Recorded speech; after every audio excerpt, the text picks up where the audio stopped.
adult language and discussions. If you're easily offended, do not continue. We would be honored if you would join us. How are you feeling? Your latest workups on your condition indicate that all damage has been reversed. Recovery is total. I believe you have been quite fortunate. No further thanks are necessary, Commander, but you are most welcome. It is my function and pleasure as a medical droid to help and heal human beings.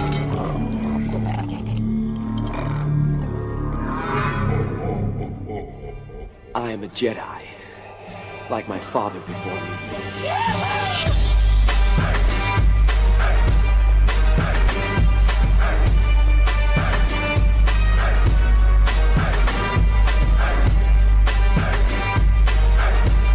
Star Wars from the BACTA tank.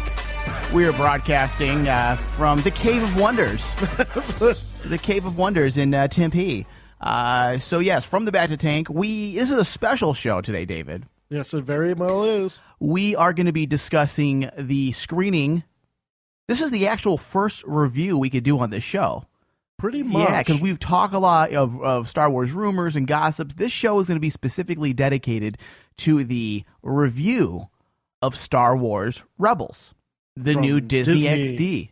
Yeah, Disney XD and Lucasfilm. I gotta say that it was nice to be able to get that email from our PR agency saying, "Hey, by the way, you're invited to a screening of Star Wars Rebels." I had no idea they were going to be doing a theatrical release. Neither did I, dude. But you know what? Then again, I'm not surprised. Yeah, so I'm very excited. I was excited to go see it. I didn't have a lot of, I wasn't like all excited like I was to see Revenge of the Sith or the last actual feature film of Star Wars. But there was, it's Star Wars, and I was excited to go see it. And you and I were talking because we saw I don't even know how many years ago it was now when Clone Wars came out. I think 6 years ago. Was it 6 years ago? And you and I went to go see the premiere of Clone Wars as well together, which was funny. And we hated it. Yeah, we walked out of there very disappointed. I remember, actually, we had Einstein bagels just like we just had now. Do you remember? Oh my God, This is weird. Dude, something's wrong. We're the same habits. We can't break out the habits. But I remember we went to Einstein Bagel, sat there, and we didn't say anything.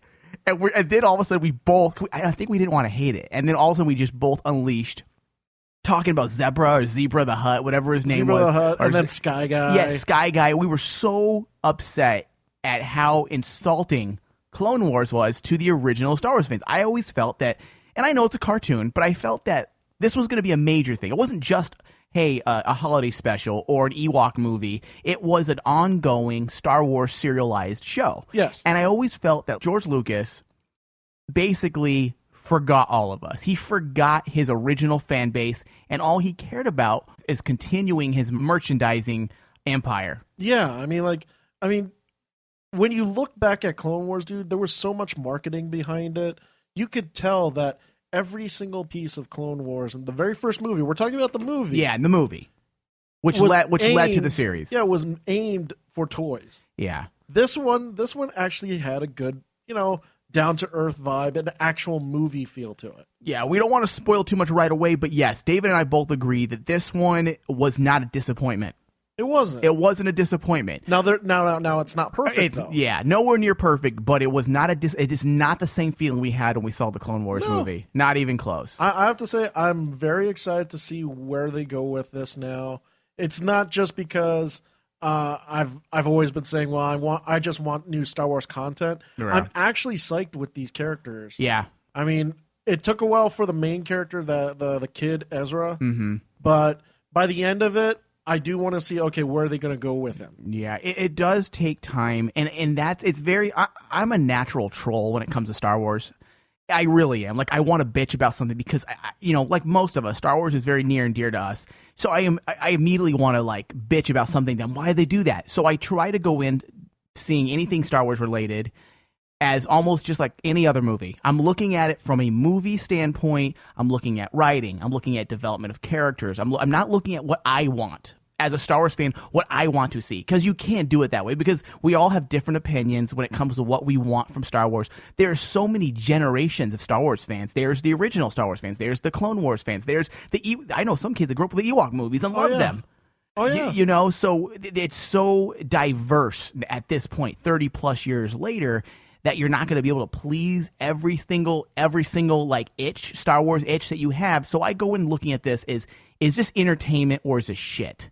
Yes. Okay. And then if you manage to, to satisfy a Star Wars itch that I have, then guess what? You get a +1 on my grade. You get a gold star. Yeah, you get a gold star. So that's how we're going to go in looking at this review here. Now, guys, I'm warning you right now, there are spoilers. Okay, we're going to talk about the entire pilot episode of Star Wars Rebels that premieres October on Disney XD. Okay, what we're going to start with is we're going to go into story, breaking down the script, then we're going to talk about character development, then we're going to talk about the general filmmaking, the artistry of the entire package. The animation. You're right. The animation, the soundtracks, the musical choices, the sound effects choices, which we all can agree that all the sound effects, soundtrack is all vital parts of Star Wars. Yeah, the sound design is very important. Yes, sound design. You nailed it.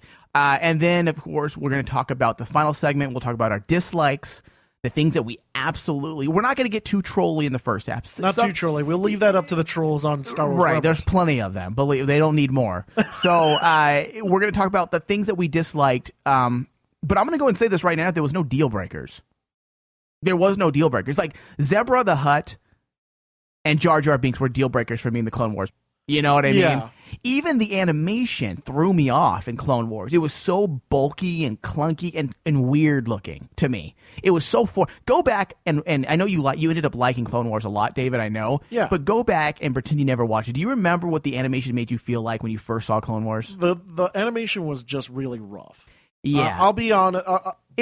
I love Clone Wars, and Clone Wars is really good. But after years of watching it. It took me, you got to remember, it took me about like 7 seasons to love Clone Wars, and I've even told you. Let's say 6 seasons, because the other season was kind of Netflixed. The only great seasons of the series, in my opinion, is the last 3 to 4. The dark elements, when Darth Maul was introduced again. Yeah, when you didn't do so many Jar Jar Binks episodes or the droid episodes. Yeah. You focused on the bounty hunters. You focused on the Sith. Okay, that's when it started getting good. But this was a totally different feel, dude. I mean, Star Wars Rebels actually made me feel happy in the end. It really did. And again, going back to the Clone Wars, is I remember leaving the theater not just uncomfortable with the writing and some of the weird elements they threw in, like Zebra the Hutt for no apparent reason. Jabba. Jabba. Like, I didn't understand choices that they made in this. And the Hutt baby? Yeah, the Remember Hutt, me? yeah. And you were like, Hutt baby? Yeah. So I remember leaving. It was very hard. The animation of Clone Wars was very hard to digest at first. It really was. And it just left you kind of uncomfortable. The way it looked and the way they looked at you with lifeless eyes. Their eyes were extremely lifeless. Yeah. It felt like you were looking at a Ken doll or a Barbie doll. You remember the Ken dolls growing up? Did you have sisters? I can't remember. Yeah. Okay. My sisters had Barbies. My sister had Barbies, and I remember always going for the Ken doll because he's the guy. So I'm like, I want to play with the dude. And I remember that lifeless blue eyes that just stare at you. That's what I always got from Clone Wars. It was just that lifeless look. And that's what I mean, dude. I mean, Clone Wars was totally made by Lucas to sell toys. Yeah. That's why they look very toyish. Yeah. So on that note, we are going to go to a quick break. Don't go anywhere. We'll be right back. Hey, ass butt.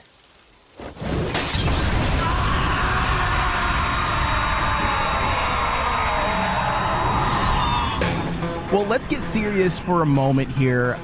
Briefly, you mentioned, I believe at a con about a year ago, you revealed about a year ago that you had a stroke during a convention in Toronto. Yeah. Is that correct?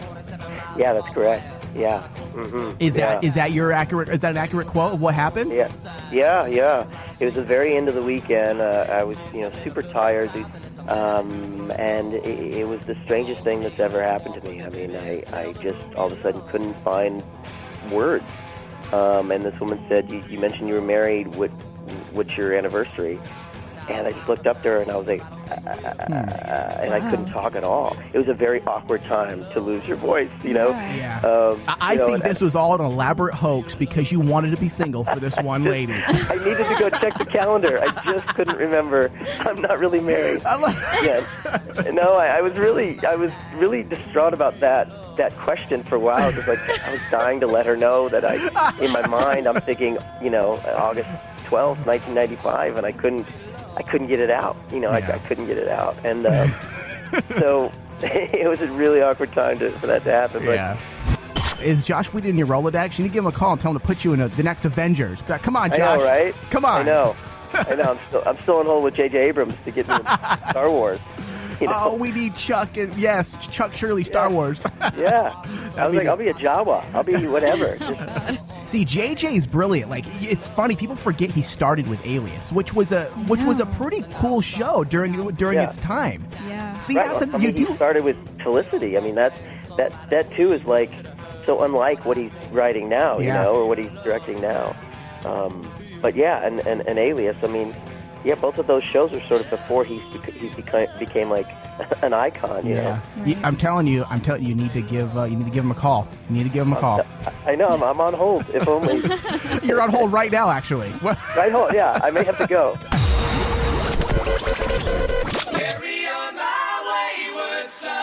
Don't miss the all-new Supernatural fan show, The Crossroads. Available on Stitcher and iTunes. Search The Crossroads.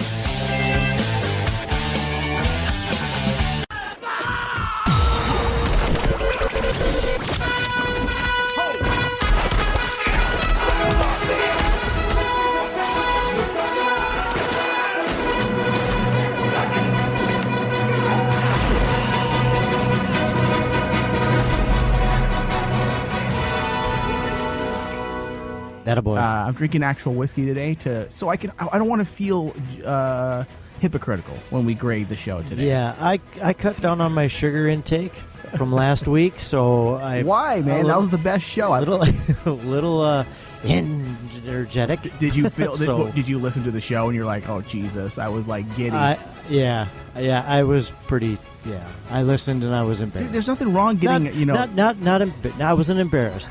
I was just like, wow, man, you need to back off on one can of pop there. Or soda. Listen, dude, it's okay to like get giddy and get a man boner for Ants and Mel. It's okay. There's nothing wrong with that. Well, I guess I don't know about the boner. Oh, come on. But all right. You had a sugar boner. You never had one of those? I might have. Well, I probably didn't recognize it yet last week, but I did when I listened to it. It's not gay, dude. If you get a sugar boner while you're watching Eva on screen, okay? Oh, well then I'm okay. I'm good. We're starting this way already. All right, this is gonna be awesome. We're drinking whiskey. I cut back on my sugar. I don't think it's not gonna help. It's not gonna help.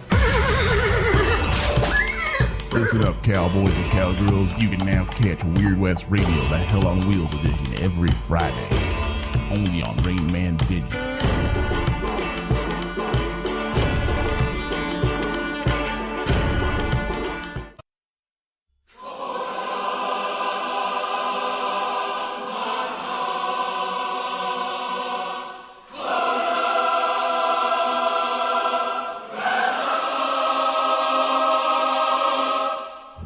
All right, you're listening to Star Wars from the BACTA Tank on Rain Man Digital. You can always find our past, present, and future shows on Stitcher, Smart Radio. Just search From the BACTA Tank.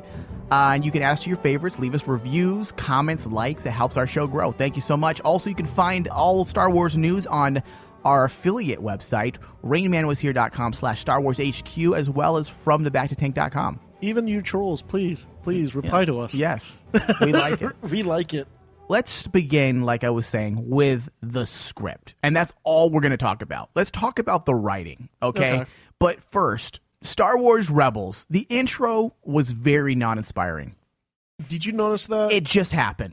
But you got to refigure, we're seeing a preview. Yes. Did it just start because this is a screening, which I know screenings usually cut the bookends off? Yeah. They usually cut credits. They usually cut the intros. Yeah, did you notice we didn't even get any credits? And atypical credits you'd expect. Yeah, so I'm wondering if that's the reason why the intro was very lackluster, because even that one thing I really did enjoy about Clone Wars, and of course the fanfare of the original Star Wars. I mean, who didn't like the opening with the fox symbol, which we're never going to see again. We're never going to see again. But the intro... You'll see a Disney castle. Right. Well, that's still debatable, man. We still don't know. Disney owns a lot of properties that they don't put the Disney castle on. We still don't know. Is this going to be part of the Disney line? They will, dude. Well, it's going on Disney XD. Well, look at Marvel. Marvel doesn't have the castle start. The castle does not start on any of the Marvel products. Lucasfilm still calls the shots, but the father and the upper echelon is Disney. It'll be interesting because, you know what? I wonder what fans will react to, because everyone's used to seeing a long time ago in a galaxy far, far away. Well, they're definitely going to have that. You have to. But what happens if they don't? Just to actually be different. That's a deal breaker. Wouldn't you say? That's why I'm like going. Dude, they're not. Would they do that just to actually emphasize the fact that it's a change? No, this is a new day. That would be a George Lucas stubborn move. You know, where you refuse to change despite there being complaints. They're not that stupid to do that, man. They may do away with it, maybe with the standalone spinoffs. Oh yeah, but I don't see them getting rid of that in the Skywalker. Installments. I don't see them doing that. I just can't. It would be really stupid. You would agree it would be really stupid, right? It'd be stupid. Yeah. But it'd also be very interesting, though. It would also if they want to push the fact that, hey, this is brand new content. We want to separate ourselves. Yeah. You can even sense it, dude. You could separate by just doing a better story than George Lucas did. How about that? That's how you can separate yourself. Don't separate yourself by changing. Don't reinvent the wheel. Yeah. Yeah. So, all right. So the only thing I had to say about the intro was it was a little bit lackluster. You saw a Star Destroyer enter the planetary system, which was cool, and then you pan down to see Ezra, which is the main character, looking up, and boom, Star Wars Rebels pops up. The song starts. So jumping into the first act, we saw the opening 7 minutes online. They released the opening 7 minutes. You remember? We actually talked about it and reviewed it a couple shows ago. But it was nice to see more. The first act I thought was pretty solid. It does take time. It was pretty solid. There wasn't the goofiness I expected, because with some of those mini trailers they released might have hurt them more than helped. I was about to say, yeah. Don't you agree? Yeah, because like the mini-sodes kind of portray them more goofy, more humorous, and more lighthearted. And there wasn't the goofiness. There was no goofiness in this. We saw people blown up in the very first couple minutes. Yeah. I was like going, wow, they went violent for just right there. And we're supposed to root for these guys, I know. But they just like did, quote unquote, a terrorist thing just by planting an explosive and blowing up some troopers. Yeah, I know. I thought that too. I'm like, they just killed somebody. So I mean, but you realize the people that blow up are the people in masks. Well, I think it takes away a humanity aspect from it, so you get away with it more. If you were to blow up a human, then audiences might look at it differently. I mean, that's how they got away with a lot of the violence in Star Wars, anyways. But the scary part is like a lot of the thing I tell people though is still these troopers are individual people. They're not clones. Because you can tell they're not clones. They do their own thing. They act their own self. So when they get blown up, that's a person getting blown up. Yeah. So Act 1 started off with Ezra. He's the audience's eyes. He's the POV, meaning everything's being seen from his perspective. Yeah. They're reintroducing us to a new world of Star Wars through his eyes. So it's almost as if they do take some liberties. Yeah, there you go. They're taking some liberties, knowing that, hey, listen, if you're here, you probably understand Star Wars to a degree, but they don't leave it all up for us possibly knowing. They do educate us a little bit on the Force. They educate you on the fact that Jedis can sense each other, and they do this in about 10 minutes, which I do like that. They had the story up and running within 10 minutes. Yeah. I give a show 10 minutes. I have different grading systems. For different shows. Usually I'll give each TV show I watch at least 6 episodes, okay? The inciting incident is the opening 10 minutes of a script. And to me, that opening 5 to 10 minutes is crucial. And it did grasp my attention. I thought it led to the second act pretty solid. The whole opening is what? They steal cargo. They steal cargo and then basically have to deliver it to a planet, and you find out that part of the cargo is some weapons, and the other majority of the cargo is actually food. Food, which they were taking to a solar system or a planet that was called, it was named at, the refugee camp. Yeah, that was named after Tarkin. Which was a nice little Easter egg to Grand Moff Tarkin. Yeah. So that was a nice little Easter egg there. I think that was probably the end of the first act. That was the end of the first act because, you know what? That's when Ezra actually starts getting that idea that, there might be actual rebels and stuff like that, doing the right thing. Because you remember, when we get introduced to Ezra, a lot of people are making fun of it, but he is a street rat. He's very immoral. He steals. Well, Kanan, the main Jedi, called him a street rat. And I was like, are you trying to give a little hat tip to Aladdin? Because I'm pretty sure Ezra was kind of a tip to a hat tip to Aladdin. Oh, absolutely. He looks like he is a street looks like rat. In the very beginning, dude, when he's jumping over crates and jumping on the rooftops. Did you hear Aladdin. One step in front of the horseman? One step. I don't even know the whole song, but yeah. And I like that they didn't push everything. You were introduced to all the characters within the first act. You really were. Yes. You were introduced to Agent Callus, which was the main bad guy. You were introduced to the four main leads of the show. Well, dude, would you call Callus the main bad guy by the end of everything? Yeah. I think he's going to be the guy we see every episode. We see every episode? Yeah, I think he's going to be the Darth Vader, I think, of the show. Of the show? Yeah, I'm pretty sure. They don't want. I think they want to save the Inquisitors for episode 7. Probably. Honestly, I think obviously we're going to see them because we did. Yeah. But I think they're going to want to focus and maybe save that mythology of that character. I think we're going to learn a lot more about them in episode 7. A lot of the spoilers are pointing that direction. So I mean, yeah, you have a good point there. I mean, like, especially that's what actually surprised me was the fact that not to skip ahead or anything, we didn't see the Inquisitor till the very end, and which he's a huge thing. I kind of expected that too. I was Really? like, yeah, I said we're not going to see him to the end because I was really expecting to see him in the very beginning. Mm-hmm. But then when we finally get to see him, I felt like, oh, if we finally get to see him, okay. Mm-hmm. I guess he's not that much of a big deal then. Now, the writing, there was no cliches to me. There was a few, and when I mean cliches, I mean Star Wars cliches. Obviously, there's the ones that you see littered in Clone Wars. Yes. All the same one-liners that's been said since Han Solo and Luke said them. That for some reason, everybody talks like Han Solo and Luke in the Clone Wars. That was my biggest problem, was they all say things that you've heard them say before. I'm like, come on. Every single sentence has to be a one-liner or over-dramatic. Yeah, that was tied back into the original trilogy. Yes. And I never liked that. I'm like, I think you should create characters that are true to themselves and that are original standalone characters, and I think that's one thing that this story did in the entire script and the pilot. The go-to one is, I have a bad feeling about this. Yes. Which is that every character in Star Wars has said that. And in this one, we didn't get any of that. I mean, the closest ones we got were like some of Zeb's one-liners were close, but yeah, Zeb actually Zeb is the big alien, which we're going to break down the characters in the next segment. Yeah, the way they wrote his dialogue worked for him. Yeah, it wasn't like, oh, he was stealing something from another character. His one-liners actually fit to his character, his personality. And now this may be due in part to the commercial breaks, because you can tell where the commercial breaks were going to go. But could you tell where the commercial breaks were going to go? Where they just cut? Okay.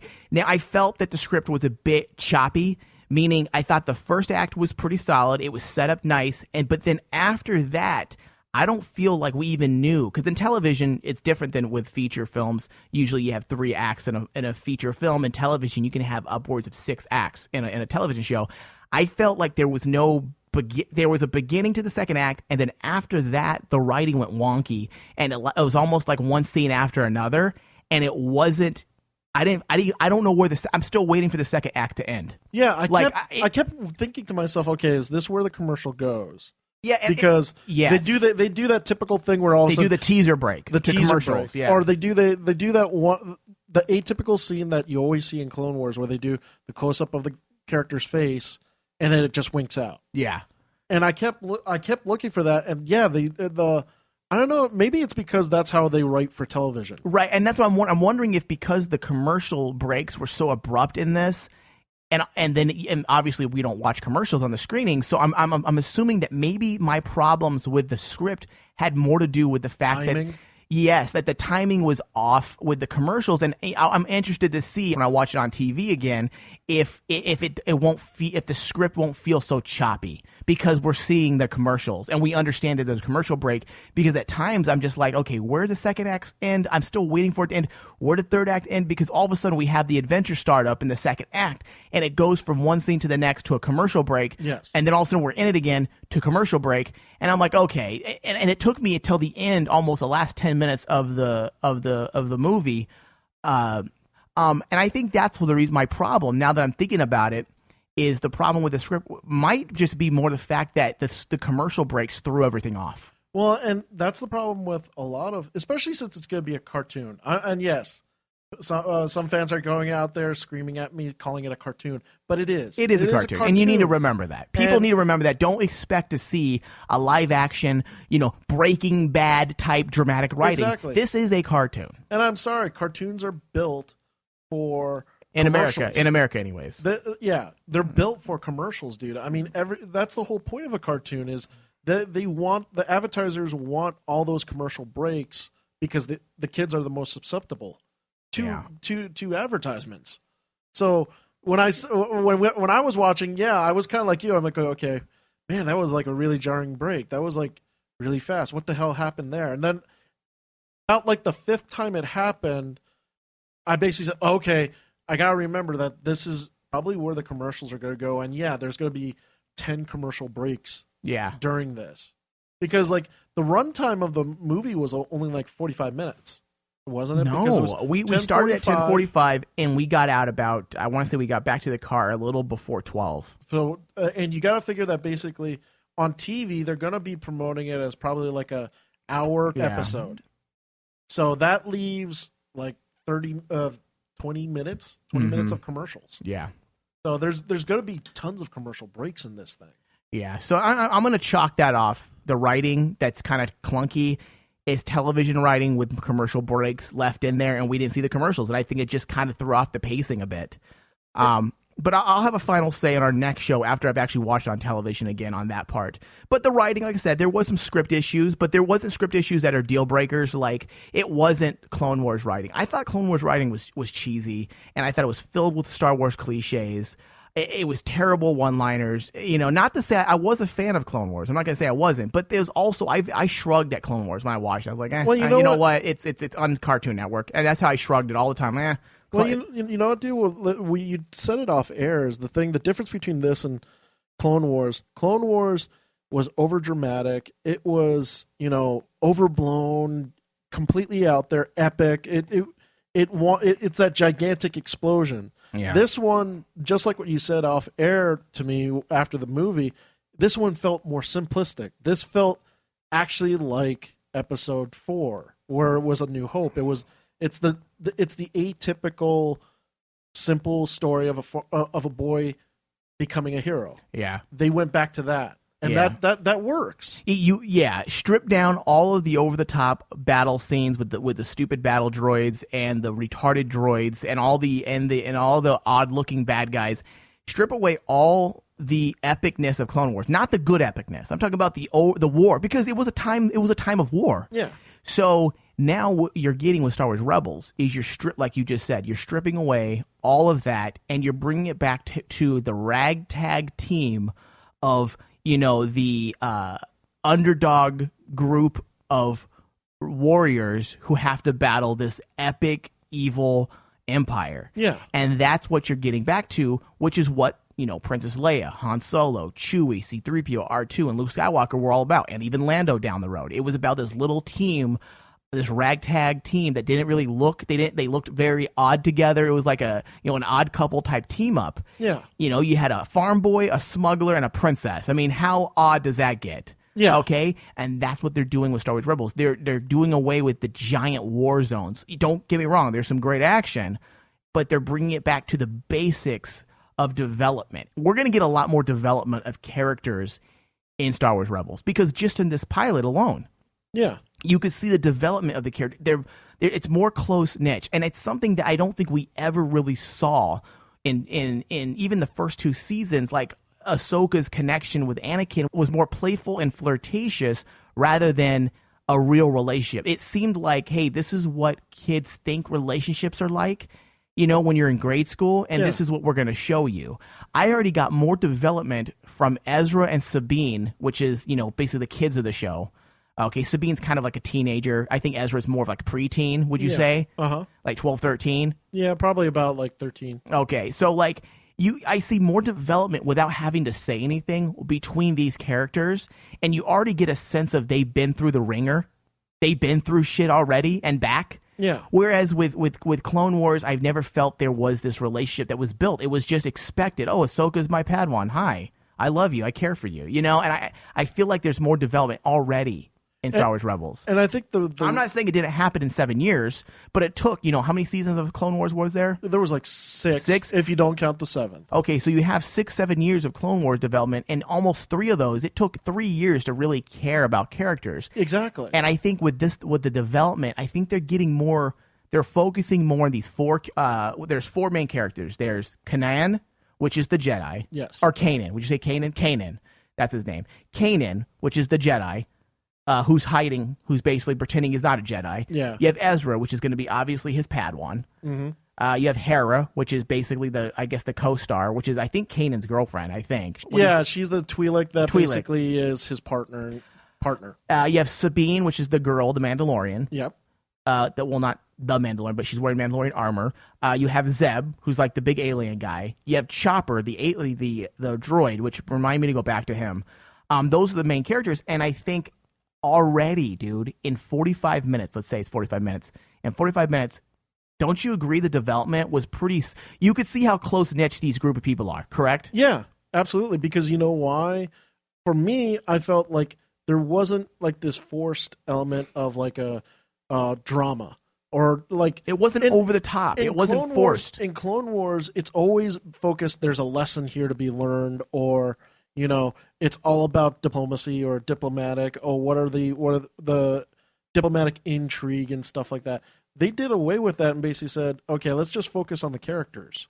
Yeah. And I think that I agree with you. It absolutely freaking works. Well, they got away. They took away the over-the-top battle droid, Roger. Oh, thank God. And the over-the-top 501st, over-the-top 501st, patriotic Clone War storyline that wasn't even in the movies. They weren't even like that in the movies. Yeah. But you get these over-the-top, yes, sir, for the Republic, like over-the-top 501st Clone Wars that we never really, no one really cared about clone troopers in the movies. But in the Clone Wars, the cartoon, they drag them out as being these characters.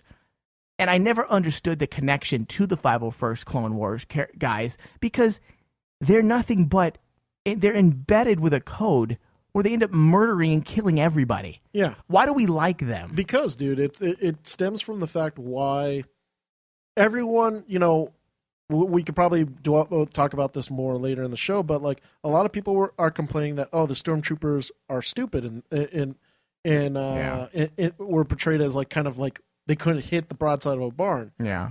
But then I like tell people, watch all the movies. They never could hit. Yeah. There's a reason why the new clone trooper or new stormtrooper is called an IMIS. Yeah. Because we expect that. Yeah. The only reason why the stormtroopers were considered badasses is because the fans fell in love with that iconic image of the stormtrooper, and they built like this gigantic icon about it.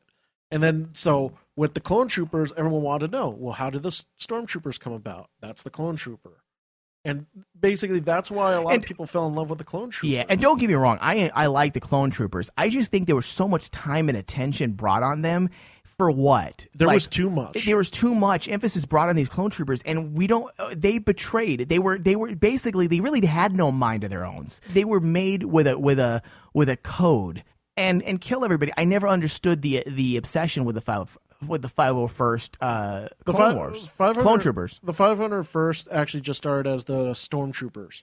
But then isn't the 501st in Clone Wars too? Yes. Yeah. That's what, because everyone wanted to know where the 501st first started. Yeah. And that's where they started from. And then you have one last thing on character development is one thing I did not want to see is, and I think we've kind of stressed this, but we wanted to see something different from Star Wars. We didn't want to see Luke Skywalker. I mean, we do want to see Luke Skywalker, but that's for Episode 7. We want to see. Listen, you have Kanan, you have Ezra, you have Hera, you have Sabine, you have Zeb, you have Chopper. We want to see them be them, unique individuals that we have not seen before. Yes. And that is what we got. I mean, yes, Ezra's a little bit of a mixture of Luke and Han Solo a bit. He is. He kind of has that carefree, I don't give a care about nobody else mentality, kind of like Han Solo. Yeah, but every hero has that mix. Yeah, it's called the anti-hero syndrome, you know, which all of our characters nowadays have that. And then you have, you do, I'm not saying the characters are 100% unique, but you can tell the writers were trying to tell a different story for once that had nothing to do with the Skywalker installments. Yes. And that's one thing I appreciate. They didn't try to bring back R2 and C3PO. Hey, look at guys, R2's here. They gave you a unique droid that, again, that was going to be my biggest complaint going in. I'm like, okay, there's a droid in this. This better not be R2 Part 2. You know, and you know what? They actually did a good job with the new droid. Yeah. He had his own personality. He had his own personality, which was really awesome. Yeah, and that was one of the things that would annoy me. I'm like, okay, look, we don't need to see R2 again. We get it. You know, astromechs are ornery little droids.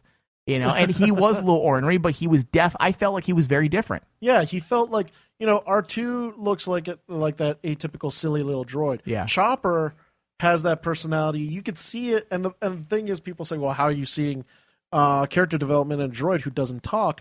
You see it through his actions. Yeah, and his actions were pretty funny. His actions are hilarious because they remind me of an old man. He's like the old mechanic. Yeah, that's what he seemed like. Exactly. He's the old mechanic of the ship. Yeah. R2 is not like that. No. Which was really cool. Yeah, I agree.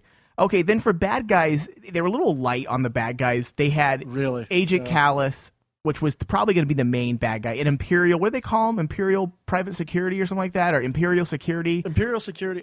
He wasn't, I don't think we've seen his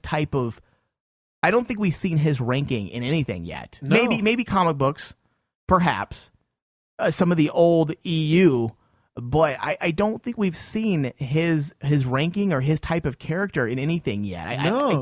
Sorry, Star Wars fans, if I'm getting this completely wrong, but his ranking or his title seemed to be a little different than something we've heard before.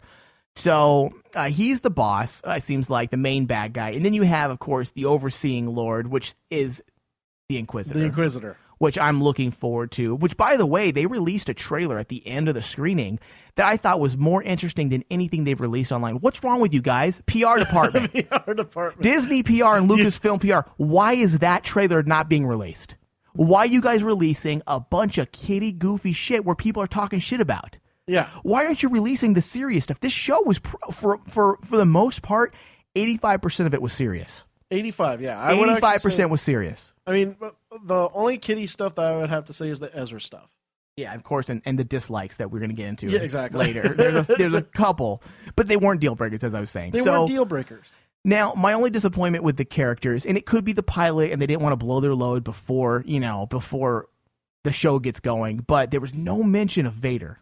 Or the Emperor, really. Or the Emperor. That's the thing that I was going to mention was, like, you just saw the Inquisitor in the end. Yeah. There was no mention about Vader. I mean, at most, they didn't even mention any of the, like, you'd expect maybe someone mention Organa or Leia. Right. Instead, we get a Easter egg to Grand Moff Tarkin. Which I was okay and happy with that. But you know what? And maybe if they decide to throw that in, maybe we'd be looking at this the opposite. Maybe we'd be talking about how they forced it. They forced everything.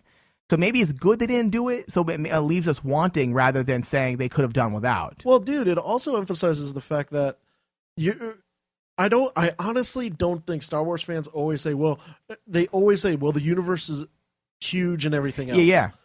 But I honestly don't think they understand how huge it is. Yeah. Yeah, Grand Moff Tarkin we talked about governor. this before the show, yeah. And, you know, he was like, he literally is a governor of this quadrant. Just a quadrant of a galaxy. Yeah. That's not a lot to the Empire. Not at all.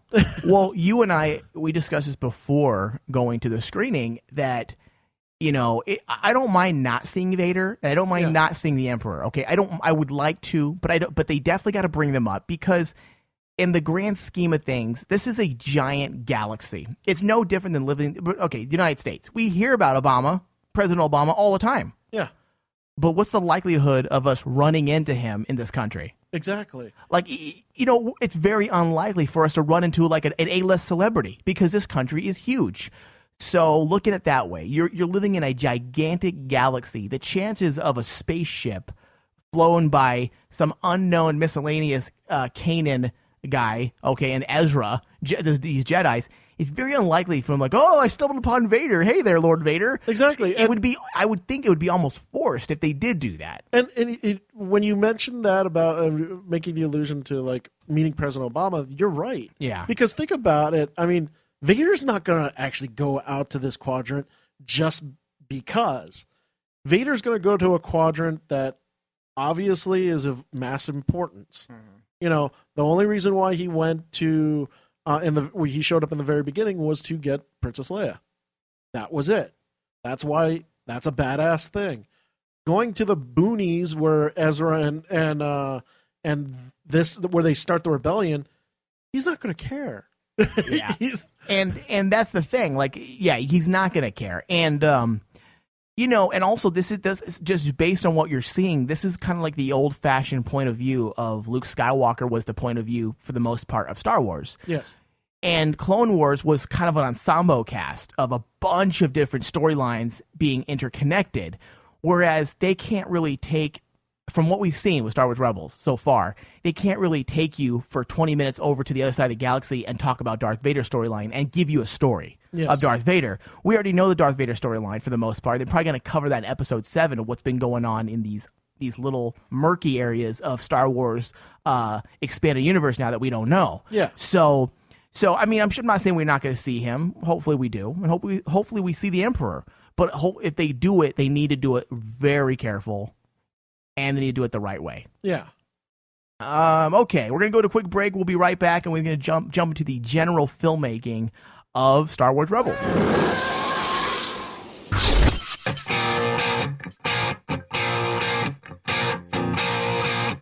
So he died. He probably did dead. Himself. Okay. All right. So he emptied his body. Emptied. Right. And so they throw him in the back of the truck. Then they drive around for a while looking for a place to dump the body. Wow. They dump the body. Somebody finds it. Right. Now here's how the two got caught though, because when they dumped the body, they had no idea who did it or anything, but they posted the selfie picture on their Facebook page. So they take a picture with their boy, with the guy dead. Well, passed out at least. Hashtag he's just passed out. Right. Probably dead. And according to the police... Hashtag he's only sleeping. According to the police, what he says is, well, he appeared certainly to be deceased. That's what the cop said.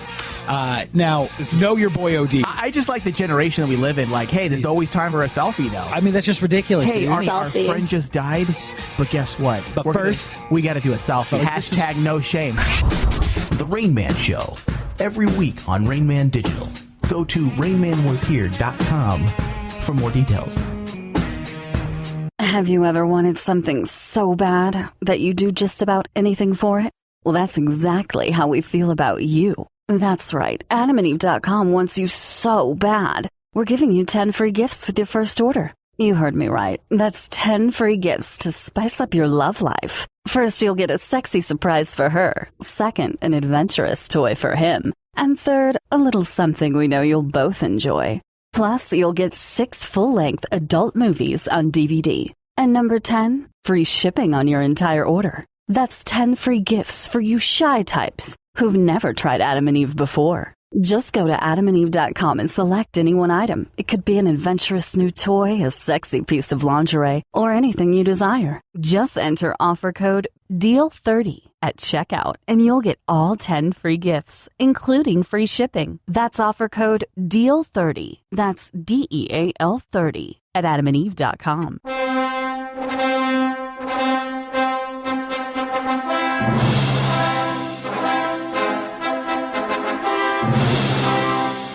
All right, we're back. Star Wars from the Back to Tank. Star Wars from the Back to Tank.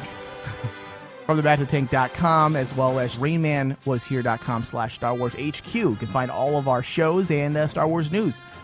All right, so let's jump into the Star Wars Rebels, the general filmmaking aspects, dislikes, likes, pros, cons, pluses, negatives, all that good stuff. Let's start with the overall animation of Star Wars Rebels, which I think we can both agree that there's been kind of a lot of controversy surrounding the animation. Kind of stupid controversy, but yeah. For the most part, it's the Disney animation. Yeah. That's what people are complaining about. Oh, this is Disney. And I'm like, well, you know what? I am going to admit that I was one of those people. When Star Wars Rebels was first announced, I complained. I'm like, it's going to look like Disney. I said, why does everything have to look like Disney animation? Yeah. And I still stand by that. I'm like, I don't think Disney has to always make all their animation look exactly like Disney animation. Yes. However, it wasn't a deal breaker for Star Wars Rebels.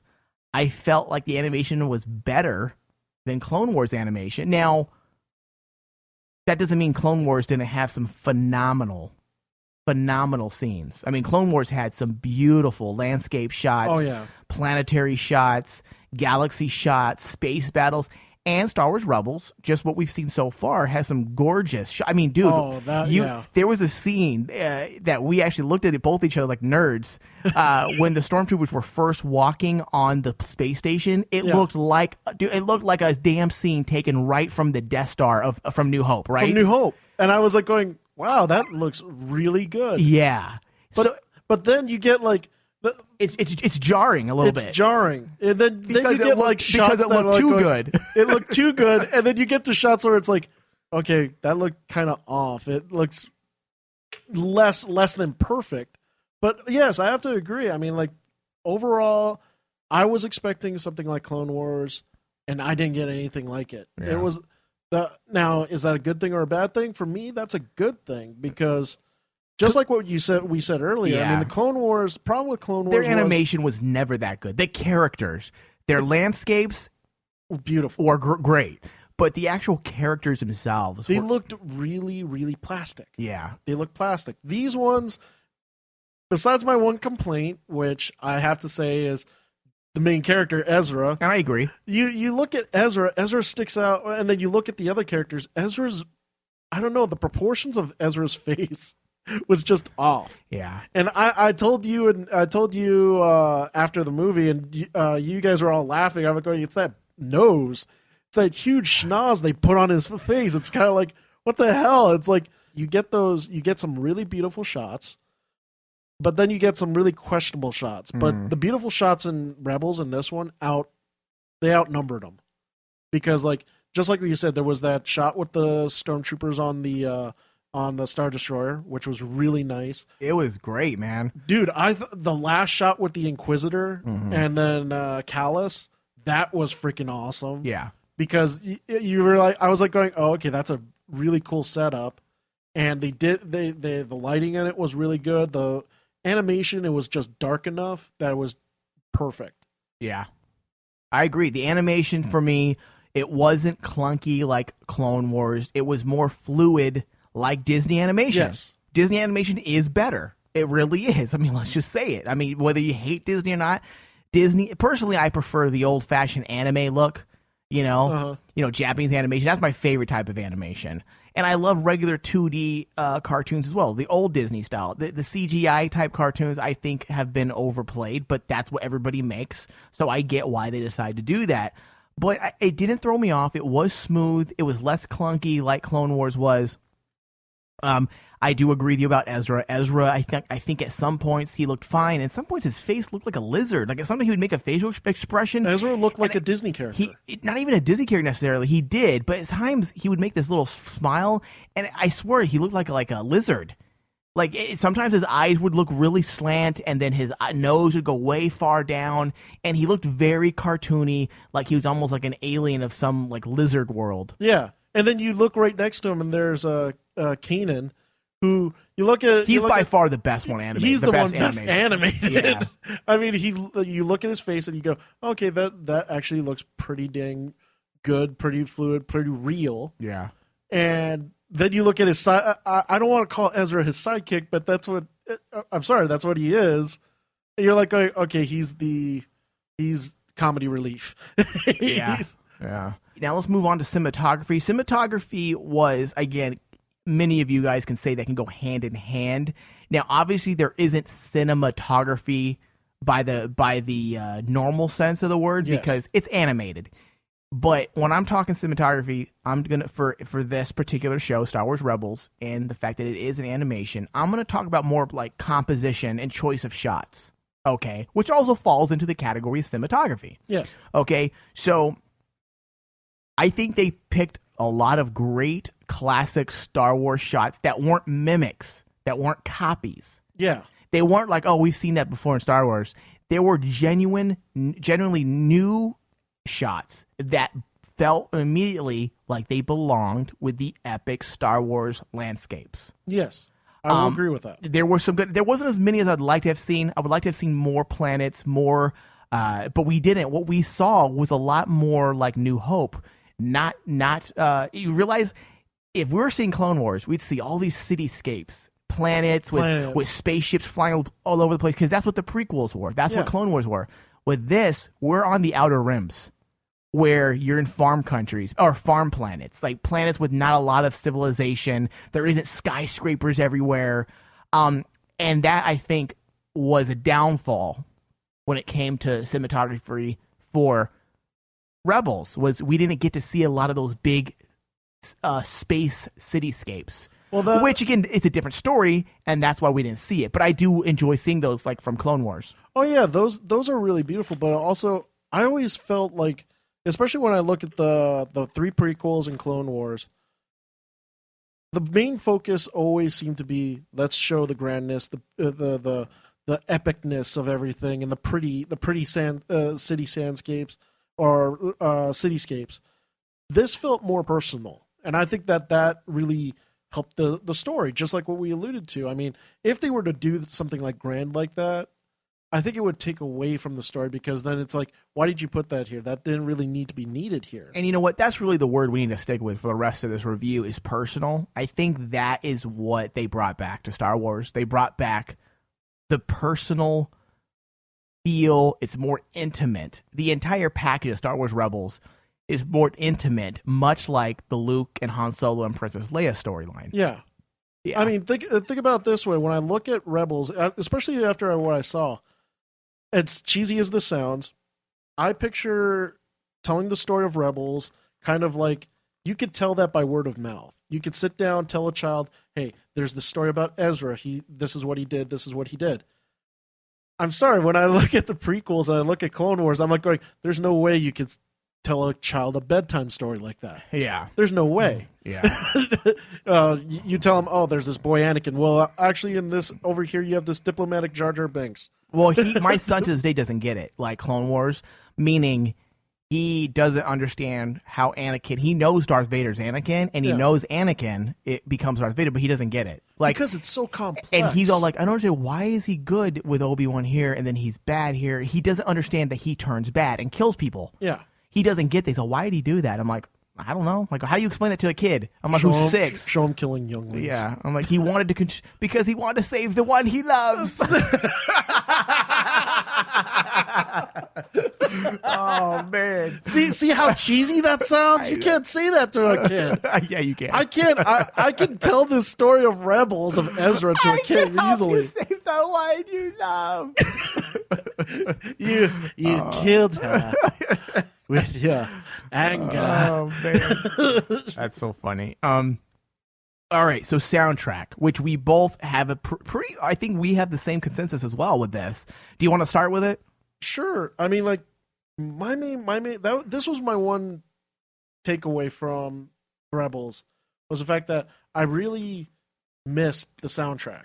The soundtrack, there wasn't a lot. Like what you said in the very beginning, we popped right in, and then they put something that you would expect to hear from Star Wars. It didn't sound original. And it basically was like a cheap version of John Williams. Yes.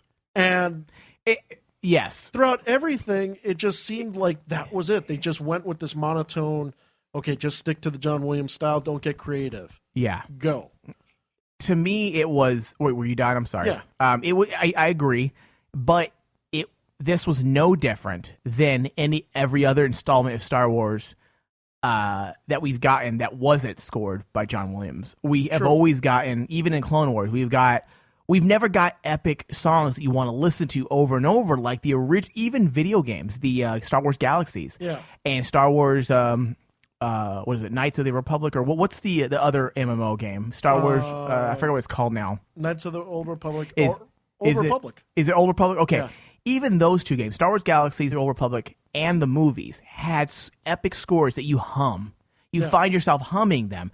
Clone Wars basically was regurgitated from all the Star Wars movies we've seen, and then they kind of almost like they dummied it up. They scaled it down. They took away all the epic orchestra and kind of scaled it down to something less epic. I mean, when you think of, and of course, I understand budgets. Budgets have a huge part in this. You can't hire John Williams to score a cartoon. But dude, you know what I mean? There are people who could come up with really epic scores. I agree. I agree, but maybe they're looking at it that way. Maybe there's a budgetary reason, because I think it loses. I mean, look at Duel of Fates. Easily one of the most epic Star Wars songs of all time, with the orchestra and all the many elements. I mean, that was a phenomenal composing job by John Williams, and that's what Star Wars is about: epic music. I mean, they never scale it down. They get better with each movie. With Star Wars Rebels, you don't get that. You get. And that's one thing I'd like to see. Now that this is a new era of Star Wars, I would like to see less regurgitation of our... Obviously, if you want to keep the original Star Wars music in there, and throw it in every once in a while, but you change it slightly, you know, I'm okay with that. But I would like to come out of watching Star Wars Rebels Season 1 with a whole entire soundtrack that is just as addicting, right? Just as addicting, and something you want to hum when you're done listening to it, as the movies. And I think they've kind of like I think they've never really cared enough to do proper scoring for anything besides the original movies. I think because... And that goes for the prequels. Well, prequels phenomenal when it comes to composure. Oh, yeah. Composing. I mean, like, the problem... I think the problem is like, how do you come up with something original with something so good? Because Duel of Fates, I think, was the pinnacle. Well, that was original. That was done. I mean, think of every installment of the movies. They all have a new song, but they have also repurposed other songs. But they've also given you at least 2 or 3 epic new songs for you to hum for the rest of your life. Uh-huh. Even to this day, when I fight my brother, I'm like, when we start fighting. Tell me you don't do that. I do that every day. As soon as you pick up your pen, dude, like, So that's what I want. Maybe it's me wanting too much. Again, it's not a deal breaker. Honestly, I didn't expect a whole lot from the soundtrack. But the soundtrack they did give us, I mean, it's Star Wars movie. How does it not get you going? It was decent. Yeah. It was decent. It was doable. Yeah. I mean, it's not going to be awe-inspiring. Right. That's why I said, is like, it got the job done. Was it memorable? I can't even remember like the bars of it even right now, and we just saw the best one was the Force. I call it the Force song. I don't know the real name of it, but it's the like when the Force is being sent, when you sense you sense the Force. Yeah, you know what I'm talking about? Like when Yoda starts doing his things. Like, and I did like that that's a repurposed soundtrack, but it worked because it was a good way to tell you that they sense the Force without saying, I sense the Force. you know? So I did like that a lot. That kind of gave me some nerd chills. And you know what, dude? The thing I liked about the Force too, with especially with that music, it kind of gave the Force more of a mystical feel to it. Which didn't happen in the prequels. It never happened. Not even in the Clone Wars, because they slammed it in your face that, it's all in it's about the body and metachlorians, but this one honestly felt like they were going back to like trying to give the Force more of a mystical feel. And I know they tried to do that at the end of Clone Wars, but it never really got there because the damage was already done. This one, it actually felt like it's more of like a mystical feel. It's a spiritual, it's a religious thing. Yeah. Being in the Force is now back to being a religion. Yeah. Yeah, I agree, 100%. Now, sound effects.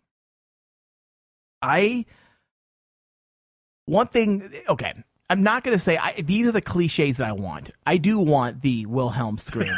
I you want like that. Oh, dude, I loved it. I was laughing at the very end. You're supposed to at this point. Where is it? But you'll see even regular movies, non-comedic movies now, will throw in at least one Wilhelm scream sometimes. Yes. And it's kind of off-putting, but it's also like it's just the thing the go-to thing that you do. And I was okay with it. I was kind of glad they put it. They had to put it in once. And they did at the very end with one of the stormtroopers. Which was awesome. Yeah, I liked it. Everybody laughed. It was great. But the sound effects, there's some cliches that I think should stick, and that's some of the classic Star Wars sounds. It was awesome to hear a TIE fighter. Oh, dude, that was one of the sound designs when you saw the TIE fighters flying in, especially in the very beginning, the chase scene with the TIE fighter. Yeah, that was awesome. Yeah. The sound design on that was just perfect. The turrets of their ship it's called Ghost. Is their ship called Ghost? Yeah, Ghost. The Ghost. Okay, when they're in the turrets fighting the TIE fighters, those turrets you can feel and hear those turrets turning and shooting, and it felt exactly like the original Star Wars movies. Or the speed bike sounds they used in the very beginning. It was classic. I loved it. 100 times better than anything I've ever heard in Clone Wars. Yep, I agree. Or even in the prequels, dude, because pod racing. Yeah. Ugh.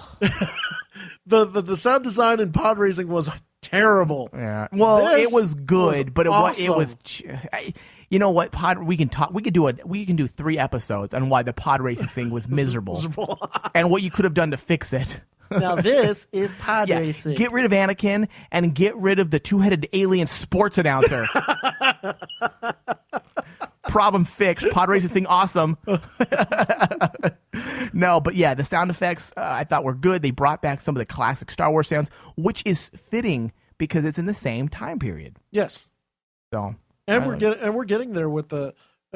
It's not. Did you notice that it's there, but it's not there quite yet? They're trying to actually show that, these are the same sounds that you'd expect. How many years is this before? I think it's 20 years. No, before New Hope? I believe so. No, it can't be. One article that I read said it was like I thought it was only like 20 5 years. I thought it was like 5 years or something like that. Because it's supposed to be the beginning of the rebellion. You gotta remember when Luke joined up, everyone knew about the rebellion. That's true. He wanted to actually go join them. Let's see, Star Wars Rebels. Let me look at this here. Star Wars Rebels timeline. Is it forthcoming? Because I could have sworn that basically it was like okay, here it is. You're right. The series will begin 5 years before. Oh no. Yeah, the series will begin 5 years before Star Wars A New Hope. Really? 5? And 14 years into the reign of the Galactic Empire. Okay, so 14 years after the Jedis have been killed. After the Jedis have been killed. So basically, like, we're saying, like, so we are at the dawn of the rebellion. If you realize they kind of are just now, based on what we've seen, they're kind of just now. It isn't that the rebels are new, but I think they're still kind of figuring that they're not as organized yet, the Rebel Alliance. And I think that's what we're seeing. And I think that's because they seem to be aware that there's rebel factions. Yes. Okay. So, all right. So let's move into dislikes and likes. What are deal breakers? Number one deal breaker from you that you absolutely hated. It wasn't a deal breaker. We didn't say there was no deal breakers in here that ruined the show. Like, to me, let me give you deal breakers, an example of a deal breaker in Clone Wars, okay? Jar Jar Binks. And I'm not being stupid here. Jar Jar Binks in the movies didn't bother me that much. In Phantom Menace, he bothered me a little bit. He kind of threw me out of the story. But it was okay. It didn't ruin the movie for me. He ruined Clone Wars for me. I'm a Bombad Jedi. Like, it just, some of the stuff he did was terrible. That's a deal breaker. Roger. That's a deal breaker. That's a deal breaker. The complete stupidity, the slapstick Three Stooges mentality of battle droids was a deal breaker for me. It made watching Clone Wars extremely hard at times. I'm talking like I forced myself to finish watching certain episodes when the droids start talking. Oh, God. When the droids started talking in Clone Wars, it was kind of like, okay, I want to put you on mute. And you know what? They were funny in the movies. They were funny. Because you had it in small increments. Yeah, and there was parts, I remember to this day in Revenge of the Sith, when when Grievous takes the lightsabers at the very beginning, or Revenge of the Sith, he takes the lightsabers from the battle droid. Like, he like swipes it from him really hard, and the droid just walks away. You're welcome. That's all he says. You're like being a dick. Yeah. That was funny because it was just a little comedic things are fine. But when you feel it up with just stupidity, which is what Clone Wars did a lot with these because with there these were droids. episodes, dude, that they just filled with it. Dude, even my kid who's 6 was like, skip it. like he made his face. I remember, so why did he do that? Like, why does he act like that? And I'm like, I don't know. Mm-hmm. So all right, now those are deal breakers for all you listeners out there. To us, would you agree? We agree on that. Okay, so what are your dislikes and likes of Star Wars Rebels? Well, my dislikes of Star Wars Rebels, I'm going to be honest and basically say it took me a long time to get into the character, and even right now I'm still not sold on him as Ezra. Mm-hmm. Ezra as a main character, I just can't get behind it. If it was Kanan, I could get behind Kanan. Yeah. Kanan was awesome. But that was my only problem with the whole thing. I was actually worried the stormtroopers would be treated like complete idiots. I was worried too. But you know what? The stormtroopers weren't that bad. Yeah, there was a scene. I brought it up early. I brought it up to you off air about like the scene where Ezra's in the kept in the cell, and somehow he tricks the stormtroopers to go into the cell. Yeah, and then jumps right out. But then, how did I fix that for you? Okay, but because you said that was a problem. Like, I don't understand. He tripped because you were upset and said, I don't know, he tricked the stormtroopers and they just walked into the cell. I'm like, and what did I say? I said one line to you. I said, hey down there. Yeah, hey down there. Can you give us a hand? And I'm like, going, okay. All right, yeah. Because Han Solo did the exact same thing. Han Solo did the same thing. And I think people forget that the stormtroopers aren't, they're peon soldiers. Yeah. Okay? They're a dime a dozen. All I want them to be is the same thing we saw in the original movies. And what we saw was the exact same type of stormtroopers in the movies. They aren't brilliant badasses. And some of these people that are complaining about the stormtroopers, they want them to be something they never were, even in the movies. Yes. They were people who, yes, it's the time period, who didn't shoot things. That's kind of like the ongoing joke. They never hit anything. But imagine if they did hit, you would have no Luke. Luke would be dead. Princess Leia would be dead. Do you really want them to hit their target every time? Yeah, exactly. And I'm like going... The stormtroopers, and to be fair, all movies are like that. The bad guys never hit anything, and the good guys always win. And that's TVs. That's TV shows and movies. One of the things that a lot of people were bringing up was like, oh, the stormtroopers look clunky. In all honesty, they looked as they should. Yeah, I agree. There's nothing really there. How in the world can you possibly change that iconic armor? There's no way. So, dislike Ezra. Yes. But he's not a deal breaker. He's not a deal breaker. Honestly, there is no deal breakers in Rebels. Overall, I thought Rebels was pretty well done. What was your best like? My best like was Kanan. Kanan was like freaking badass, especially like... Look at your face right now, dude. Don't talk about it yet. Don't talk about it yet. we talked You're going to ruin it for me. You talked about it earlier. Where I agree. My dislike was... Okay, my biggest dislike... What was my dislike now? I forget now. What was my biggest dislike? Oh, okay. The thing that just threw me... It's at the end, so I think if it was at the beginning, my mind would have probably checked out if they put this at the beginning. But they put it at the end. The Wookiees. Oh, yeah. Everyone's talking about that one. That was my dislike. Why the hell did you make the Wookiees look like... They look like the old toys that you would snap together and you could take the head right off. You know what I mean? And it's kind of... You remember how toys were never the right colors and the body and the head were different colors because that's how they made toys back then? You could tell they were separate pieces. Yeah. That's what... It looked like you had a new Wookiee body with an old head that you put on your toy. They didn't match. Well, the problem is, dude, and even that I can get away with. I'm like, okay, that's their animation style. Whatever. It was the fucking kid. The kid Wookiee was stupid. It was outright stupidity at its finest. You mean the where he ran off randomly? Yeah, that was stupid. If that was at the beginning, I probably would have checked out the entire show, and it probably would have came back with a totally different review. Yeah. But it was at the end, and because you saw so much awesomeness up to that point, it didn't ruin it for me. Well, but that was my only dislike of the entire thing. What I always tell people is the problem with the Wookiees, especially since everyone wanted to see the Wookiees is how do you distinguish Wookiees? I mean, in all honesty, they're a big walking bag of they're walking carpet. Walking carpet. Yeah. You can't really distinguish them. Yeah, in the prequels, we saw them in Revenge of the Sith, and they look great. But we're talking about animation-wise. Yeah, it's kind of hard. It's really hard to actually animate hair. The Wookiees have always been difficult aliens. I know we're getting off subject here, but I agree. They've always been difficult in general because they were set up in the original movies to be these vicious warriors. Yeah. Han Solo always threatened with Chewie. Chewie, let the Wookiee win.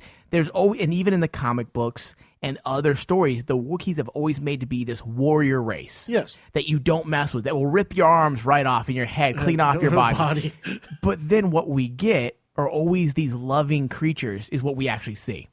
Yeah. And I understand, they're not Klingons, they're not, these overly testosterone-filled race of aliens, but it's very hard to take something that's supposed to be vicious and hardcore, and then all of a sudden you need to give them a child. How do you it's very hard to do that. And that's why they got away with them in Revenge of the Sith, because they didn't show their lovable side, except when Yoda crawled on them. Yeah. Crawled on Chewie and went at the end. In the very end. But it's hard. That wasn't bad. It wasn't bad, but they took a risk. Yeah. They took a risk making it look silly, and it didn't look silly. So it's a risk you take when you want to create this race of beings, and then you have to all of a sudden make them look like, hey, they're also fathers, they're also mothers, they're also husbands. They're not just this warrior clan. Uh-huh. And it kind of takes away from the mysterious warrior side of these Wookiees that we kind of were always led to believe that's what they were. Well, think about it, dude. Does that make sense? Yeah. Because, honestly, when I first saw the Wookiees and then I saw the Wookiee child, the first thing I was so tempted to just turn to you and say, happy Life Day, everyone. It's the holiday special. There we go. Yeah. Yeah. And remind me of that, too. So, all right, biggest it goes with what you said. There's this scene I remember, and I didn't say it out loud because I didn't want to jinx it. But I said to myself, I want to go in having one jizz my shorts moment, like one Star Wars nerd chill, that you get. Yeah. Like when Anakin turned into Darth Vader, or when Han Solo comes back and saves the day, and you're like, yee-hoo, kid, you're all clear. That chill, that moment you still get chills when you watch it. You're like, oh, you get those little goosebumps. When Lando, thinks he's gonna die because he's in the Death Star, he's looking at that screen. All of a sudden he comes out, you're like, yeah, and knee numbs, all, whatever he does. You know what I'm talking about? Yeah. So I wanted that one moment that I have not gotten since the last Revenge of the Sith in '96, and even then it was very far in between in Revenge of the Sith and the prequels. This had it, and it was such a nice build-up. They didn't draw it out too long. You knew Kanan was a Jedi. Yeah. And you understand that he has to remain hidden. It was supposed to be a secret because once the word gets out, there's a Jedi.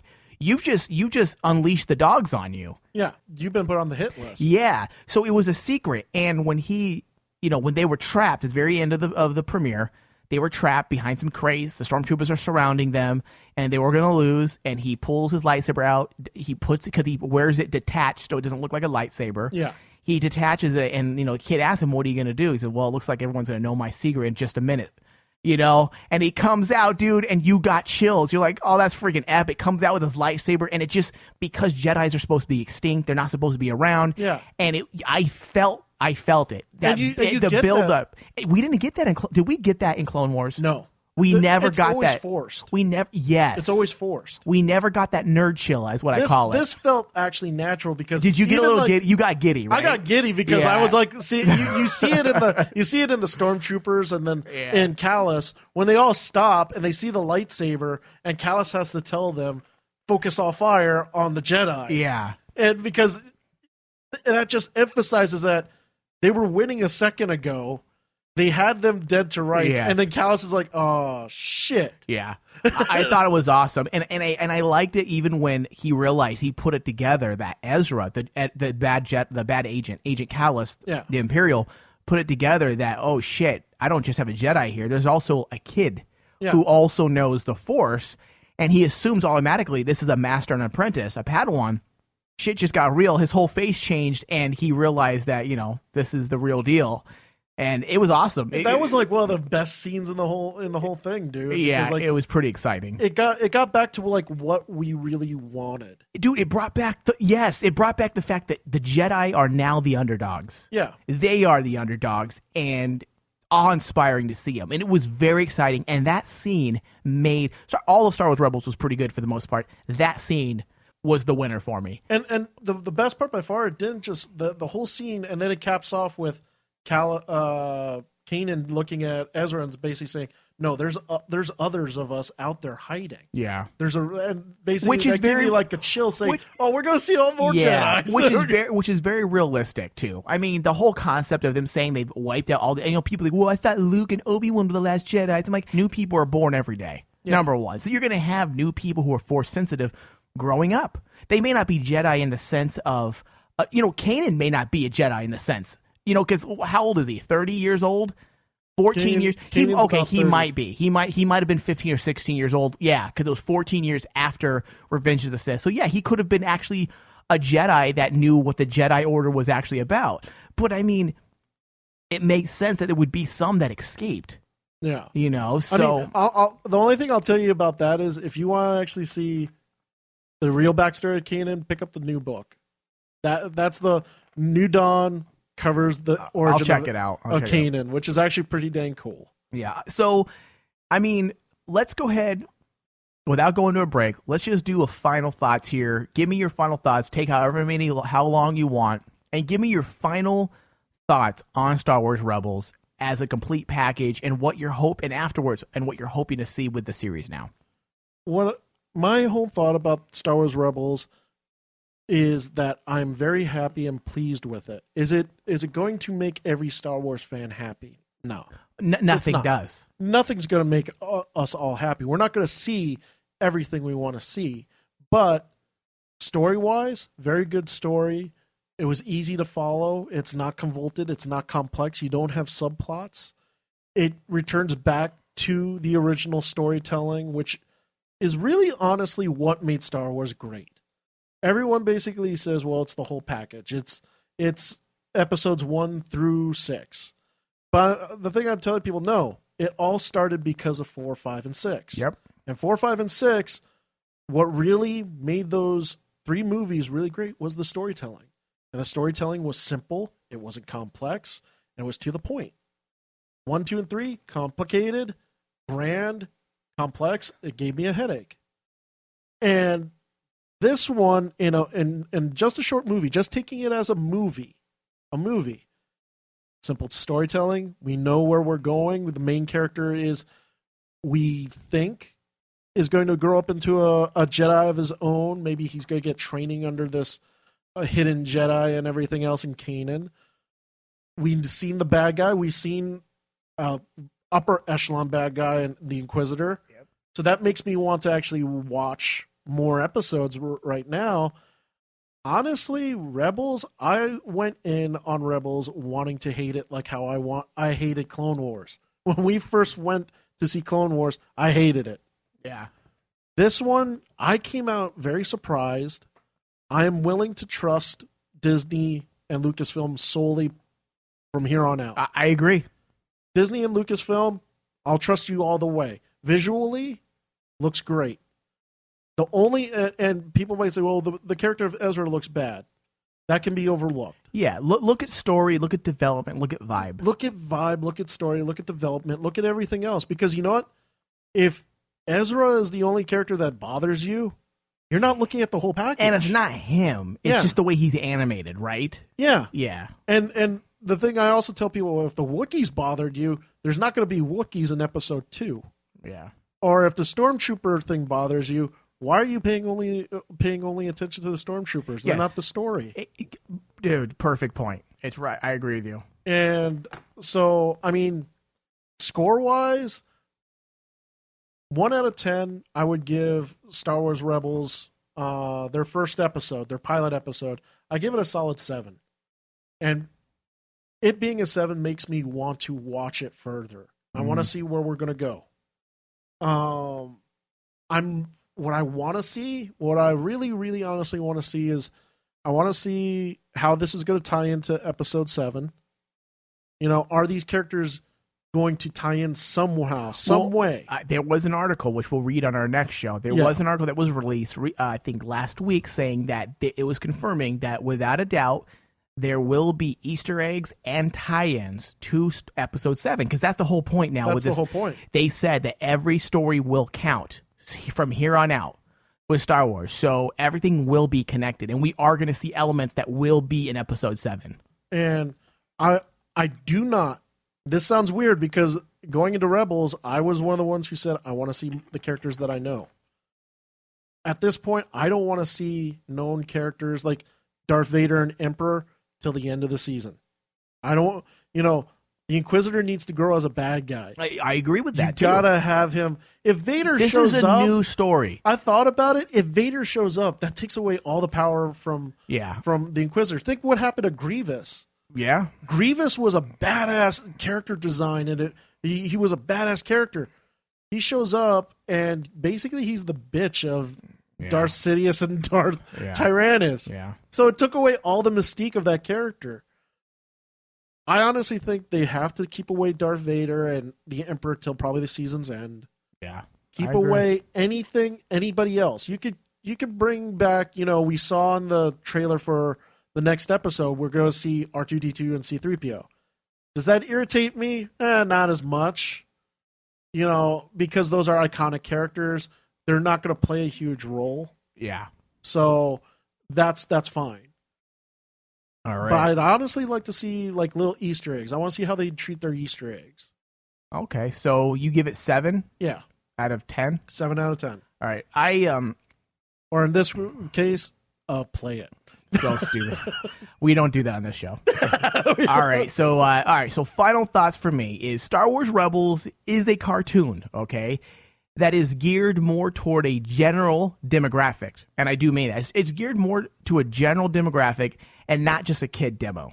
It is a cartoon, okay. This isn't Breaking Bad or The Walking Dead on AMC. It is a cartoon, but I think it is geared more to a regular demo general demographic and not just a kiddie audience. Yes. When Clone Wars premiered, it felt like Lucas forgot about all his longtime fans and he only cared about keeping his marketing and merchandising empire alive, as I was saying. Yeah. Clone Wars felt like it was geared to 6-year-olds and 5-year-olds. Okay. Later down the road, 3 years into the show, it started getting a little more serious toned. But it took 3 years, okay, for them to do that. I quit watching it by then, and then I went back and watched it later when people told me it got better. With Star Wars Rebels, this is a return to form.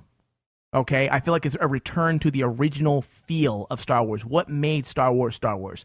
The feeling of adventure and mystery is back. Definitely mystery, because you have no idea what's going to happen. Yeah. I don't know what's going to happen, which is awesome.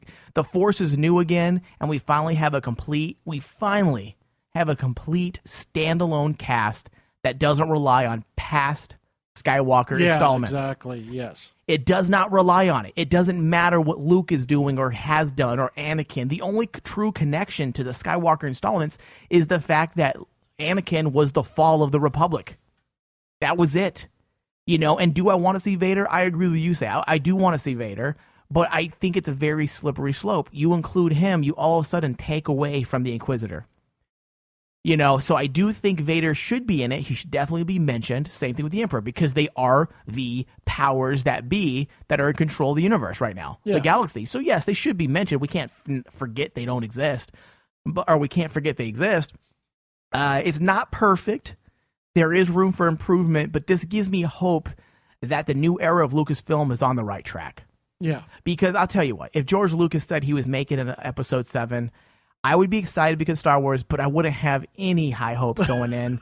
And not to say that I did enjoy the prequels, but the prequels were very, very. They were badly told. They were just less. They were less in every aspect than the originals. Even Return of the Jedi, they had a lot of cheesy moments. It just lost its spark. I felt in the prequel, it lost the magic that made the original feel so good. And even though I loved the prequels, I loved Revenge of the Sith. I loved elements of the Attack of the Clones. I loved elements of Phantom Menace. but I feel like the magic wasn't there. I never have since the original movies. Now, and then even with Clone Wars, the cartoon, I felt like it was just, they were going through the motions and giving us what they felt we wanted to see. Yes. With Clone Wars. Even when it got better with the Darth Maul storylines and the Dathomir witches, like, I felt, that's what they're called, right? Yeah, Dathomir. I feel like they were just kind of going through the motion. Like, here you guys go. I know you guys like this. Oh, I know you guys like this. This, to me, feels like it's the magic of Star Wars. It's more intimate. You stripped it down to the basics. You have 4 main characters that are in a fight for their lives. They're on the run. What does that sound like without copying? It sounds like Luke Skywalker, Han Solo, and Princess Leia. You have a ragtag team that are going to have to learn to rely on each other. It's a lot more intimate. There is no war. The war has been over for 14 years. Now all you have is a tyrannical empire, and you have 4 people trying to aid the rebellion, and that's the story we get. It's gonna open the doorway for a more intimate storyline and better writing, because you don't have to be. It doesn't have to all have all the convoluted wars that's going on and all the different storylines with the clone troopers and what's going on. We're going to be focusing on one group of people, which is, I think, a lot better. And also, the biggest thing is, like I said before, and what you said, it does give me hope. I'm looking at this less excited about Star Wars Rebels in the grand scheme. Yes, I am excited. I do like Star Wars Rebels. But it makes me more excited with the fact that now I have faith that if they were able to do this good with Star Wars Rebels, this gives me faith for episode 7. What the fuck are we going to see in episode 7? Yeah. Like, what the hell are we going to see? The sky is the limit. This gives me high hopes now that Disney and Lucasfilm are a good team, and I think we're going to get some really good movies from here on out. I totally agree. So on that note, guys, thank you for listening to the show. Thank you for letting us. I think this is probably the biggest show that we ever fanboyed on, but this is the first review we ever did. Exactly. And it's less news and more reviewing. And I hate to see what episode 7 entails when we see it. So thanks again for listening. I hope you enjoy. We do have shows a couple times a month from thebactatank.com, Rain Man Digital. We'll see you next time. May the force be with us.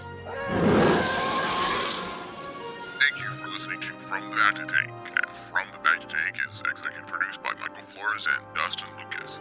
Hosted by Michael Flores, David Zabal. You can find out more about our show by going to www.fromthebactatank.com. You can also find us on Twitter at FromBactaTank, as well as Facebook, facebook.com/FromTheBactaTank.